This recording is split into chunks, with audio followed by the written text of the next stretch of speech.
Welcome to the forum on the future of education and the smart learning environment. My name is Cecilia and I thank you for joining me today. As we start, I'm sure you already have questions in mind on what really is the phase of our education in the future. And probably you're also curious on how it's going to look like. And another question would be, why do we think it's possible that these projections are possible? So join me as we explore the phase of the future of education. I divided them into 3 categories, as you can see on your screen. The first one is we're going to have a quick visit of the past, how technology played an important role in education, and at the same time, how the current generation tried to perceive and look at the future of our education. And second, we're going to present as well the criteria on what makes a learning environment smart. And finally, at the end of this presentation, I'll be sharing with you 5 journals that I have used as a reference in preparation for this presentation. I remember the teacher talked and we listened. We had to memorize quite a lot too. A lot of time was spent giving out books and collecting them up again. We were sitting in rows in desks so we could see the board better because talk and chalk was the way. There must be an industrial revolution in education, in which educational science and the ingenuity of educational technology combine to modernize the grossly inefficient and clumsy procedures of conventional education. Sidney L. Pressey, 1924. These young people are studying in a new way. A computing calculator designed for use in high school classrooms has created tremendous excitement among educators. The tool which has made this possible is the high-speed digital computer operating with electronic precision on great quantities of information. If we think about the third industrial revolution, that was PCs and the internet, and we've just about caught up with that. The fourth industrial revolution is what becomes possible from those technologies. Industry 4.0 is the next big shift in the way that manufacturing operates. Digital know-how is going to be hugely important, and then people will need to be flexible because the world will change.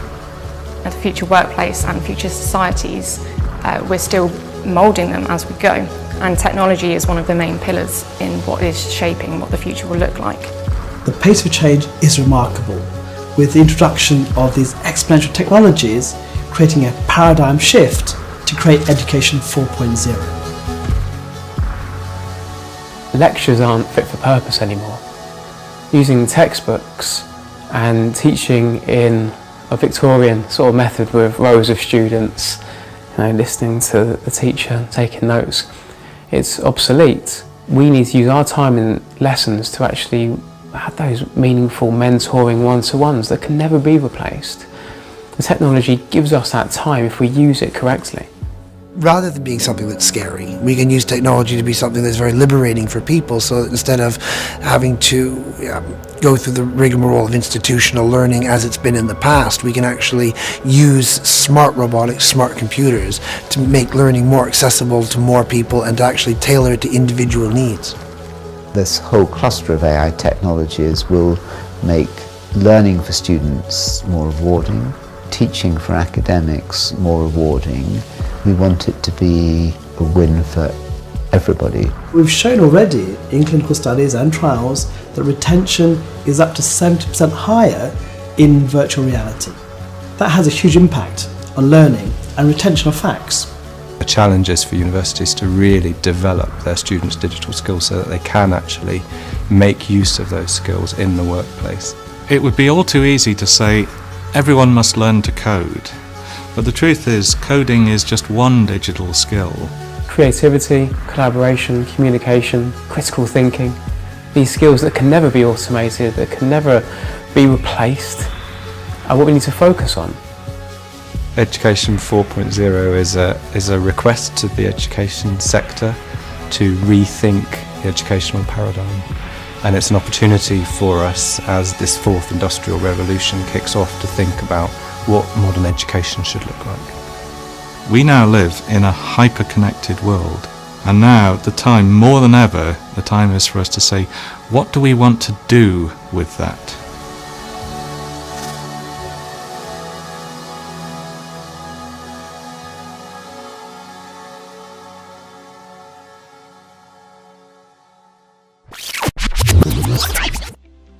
It is amazing on how human minds work. From the time in 1924 up to present, it seems there's no stopping us from getting more advanced in what we want in the level of technology. Technology has been shaping the future of education even before the COVID-19 pandemic period back in 2020. In fact, due to the global lockdown in schools and universities, an increased and higher demand for technology education in the market has become more evident. Expanded investment in the education market has become the focal point of technology businesses. In the United States alone, in 2020, they spent $35.8 billion for hardware, software, curriculum resources, and network investments, representing a more 25% increase since 2019. What about our country? Philippines.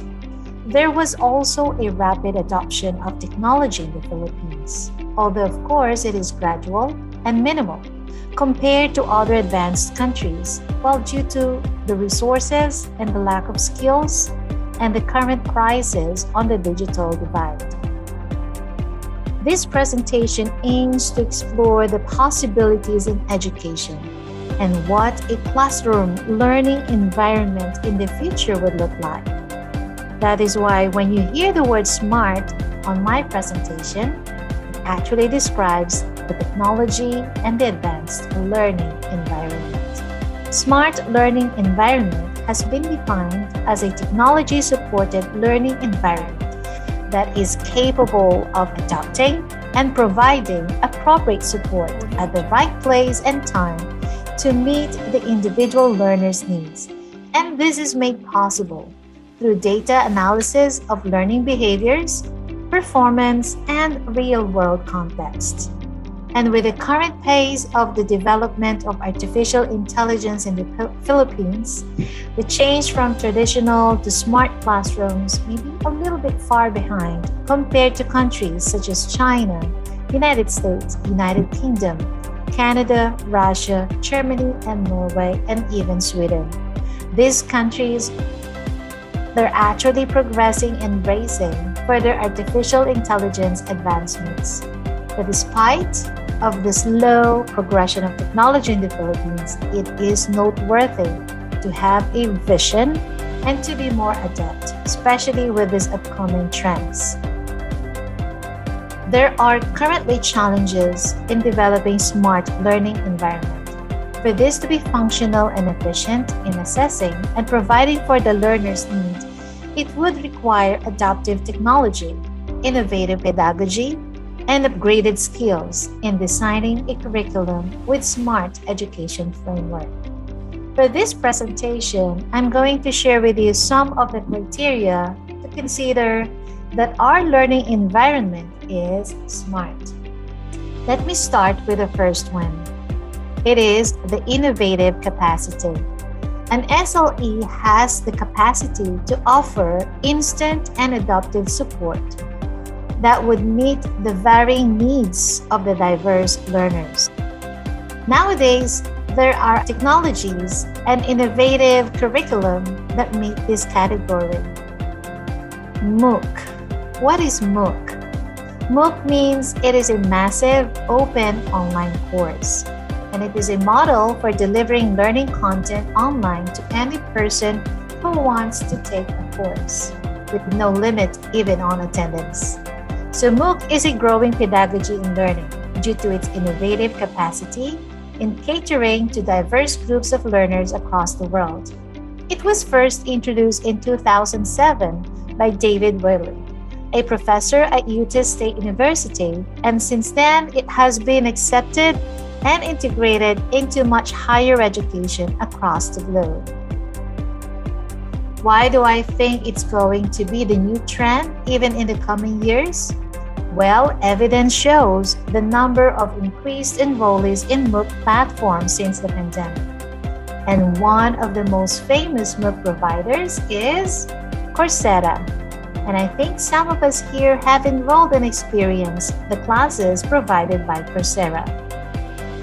The report showed that there were over 21 million learners who signed up as members, and that was a 353% increase during mid-March of 2020.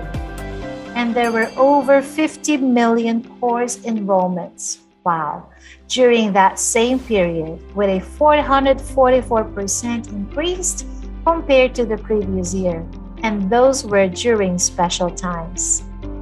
This type of learning will be enhanced and expanded across the world, having more institutions that will design courses for mass access and massive availability for digitally connected learners anywhere in the world. And in my idea, this will be expanded not only on higher education, but even more so to high school education. Now, the second example that I'm going to share with you that meets this category is Prescola.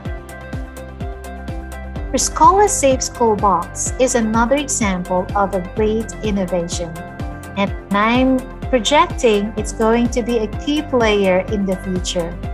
Prescola for Education Software and Services is an organization based in Switzerland, and its main purpose, it is to create an impact on global education through its sophisticated yet user-friendly learning management system. But it's not just about LMS. It has this Safe School Box that is first in the world that has an all-in-one digital knowledge delivery and solar-powered hardware for sustainability. And there's the good news for all of us. This special Safe School Box will soon be experienced in the Philippines, and hopefully it's going to take place this year, 2022. It is projected to have built-in lesson plans and other relevant materials to make it accessible to even remote schools and refugee grounds without electricity and an internet connection.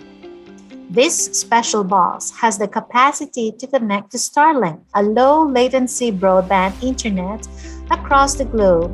With the current prototype and capacity, Prescola has engineered a sustainable solution to bridge the gap in education technology in countries such as ours, the Philippines. Now let's move on to the next category of an SLE. An SLE needs to have this adaptive technology. What does it mean?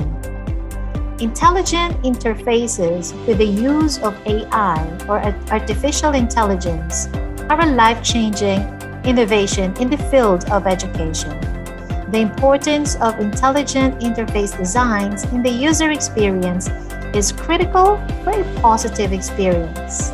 Now let me share with you an example. China is an example of innovation in adaptive technology.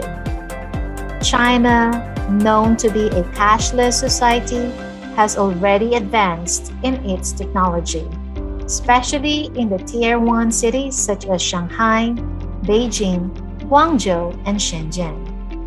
These cities have resorted to artificial intelligence-supported technologies. In fact, there are universities that are no longer issuing printed identification cards to enter the campus. Rather, face scanning is already in place. They use this technology when entering an office, classroom, and campus gates. Face scanning is also found and used on train stations, cashless transfers through Alipay or WeChat, bank transactions, police stations, and even on government bureaus. Chinese have also designed software with AI on laptops, recorders, translation devices, even on microphones, that have these adaptive and innovative functions, such as instant translation from Chinese to English language or another language, instant computation, editing functions, and more. Smart AI security surveillance camera has also advanced in its level. In fact, based on my friend's personal experience, they have this kind of surveillance camera that has the capacity to even delete files on a GoPro camera or set the mode to a non-recording mode when passing by a restricted area. If these technologies are already available within China's market, it is expected that these innovations will be shared, expanded, and further developed. Now let's move on to the third category for an SOE. Strategic assessments and performance and perception evaluation. What's the solution for this? It's hyper-personalization. Hyper-personalization is actually a marketing strategy at present, and it is known to be the best and the most advanced way brands can tailor their marketing to individual customers. It taps into human wants and needs individually. How they do that? It combines data, analytics, artificial intelligence, machine learning, and automation to create unique interactions. The focus then is on customer-centric, data-driven marketing to reach individual customers in new ways. In fact, there are scripts or marketing messages in movies and advertisements that are the work of an AI-powered machine. Did you know that? Now, if hyper-personalization is a growing trend in marketing, it is with the expectation, and I firmly believe it's going to happen, or it's already happening, that this will also be infused widely into education. And with enough investment and the right design, teachers can already have automation support AI machine learning tools to create unique interactions with learners during the assessment, performance, and even on perception evaluation. However, as quoted, while AI-generated content looks game-changing, it faces one fundamental challenge. Computers cannot think for themselves. They need our input to function. That is why edutech designers should not only focus on the design of the interface, but also on the user's main challenges and needs. Powering the education with hyper-personalization learning can be best achieved with the use of artificial intelligence. One example of AI-powered learning and training platform is EduSense. It's intelligent conversation assistants. And these assistants are capable to answer questions from the users, and these are the students. And they're able to deliver timely assistance, help in reinforcing concepts, and even providing additional materials. Isn't it amazing?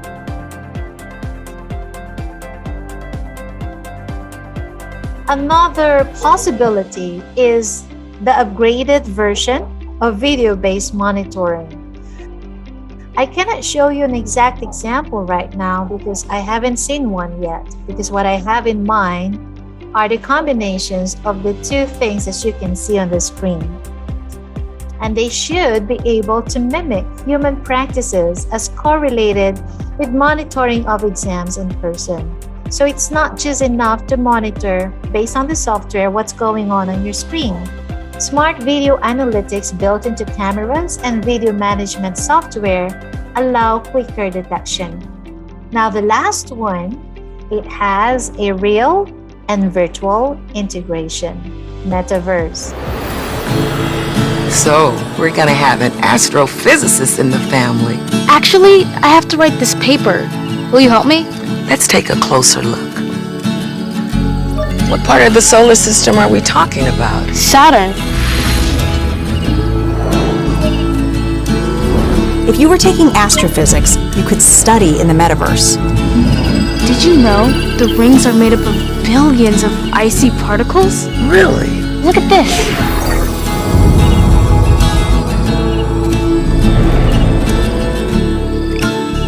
You're ready to do that paper now, right? Yeah.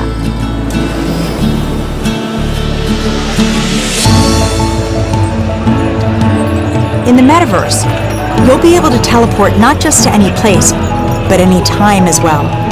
Ancient Rome. Imagine standing on the streets, hearing the sounds, visiting the markets, to get a sense of the rhythm of life over 2,000 years ago. Imagine learning how the Forum was built by actually seeing the Forum get built right in front of you. The future of education and the classroom environment is already moving towards the metaverse. The integration of the real and virtual world in teaching and learning is already happening in K-12 education, as published in the EdTech magazine. The metaverse is used for virtual field trips, STEM classes, and even for physical education. It was also further reported that Roblox, the biggest player in expanding metaverse, offers International Society for Technology and Education aligned lesson plans. Developers of education technology are now racing to offer the best integration of reality and virtual experience to their users. With the current trends in education and present technology, it is now possible to experience what we perceive to be impossible. With the game-changing development of machine learning, algorithms, artificial intelligence, and the increasing knowledge and skills in education technology, smart learning environment has become now the new face and the future of our education.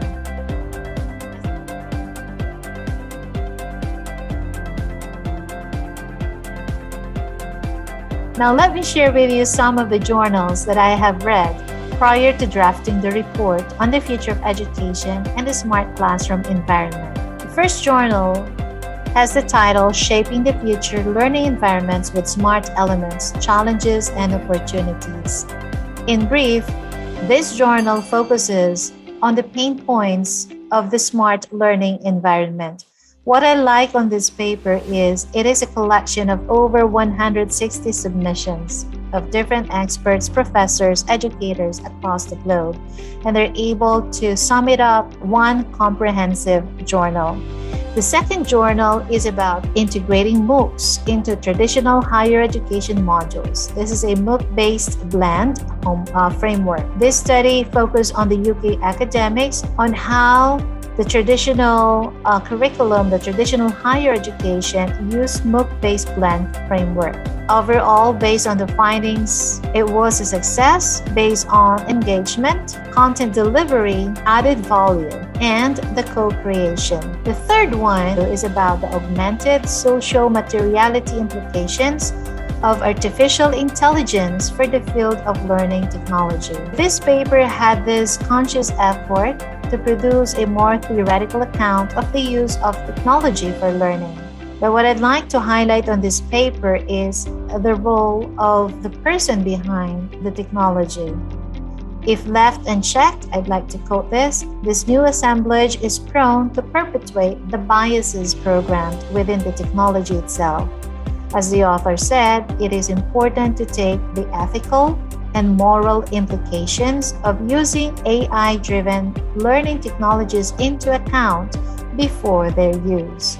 Now, the fourth journal has the title The COVID-19 Pandemic Through the Lens of Education in the Philippines, highlighting the new normal. And I believe you already know what's the content for this paper, as all of us, or most of us, have experienced the change and the transitions in the Philippines from 2020 up to 2022. But what I like from this paper is how it tries to perceive what are the possibilities once the lockdowns are all lifted and we are now going to live on the post-COVID pandemic stage. And finally, the fifth journal is all about the education technology, market size, share and trends analysis report. So this is like a forecast between 2022 to 2030. As it says on the summary, the global education technology market size was valued at $106.46 billion last year, and that was 2021. And it is expected to expand at a compound annual growth rate of 16.5% from 2022 to 2030. So there is indeed an increasing demand for more education technology support hardware and software. And of course, we need to also upgrade our skills for training our teachers. So the use of this hardware and software to educate students on virtual level aims to improve learning in classrooms, enhance student education outcomes. And of course, platforms assist students to overcome hurdles to receive a comprehensive education by utilizing technology for learning and teaching. So there are so many journals that we can read and learn from when we talk about the future of education. But what is important right now is whatever we choose at the moment, at present times, it's going to define the path of our education in the future. Let's continue creating global synergies across learners across the world through using technology. Thank you, everyone, and I hope to see you in person. Goodbye.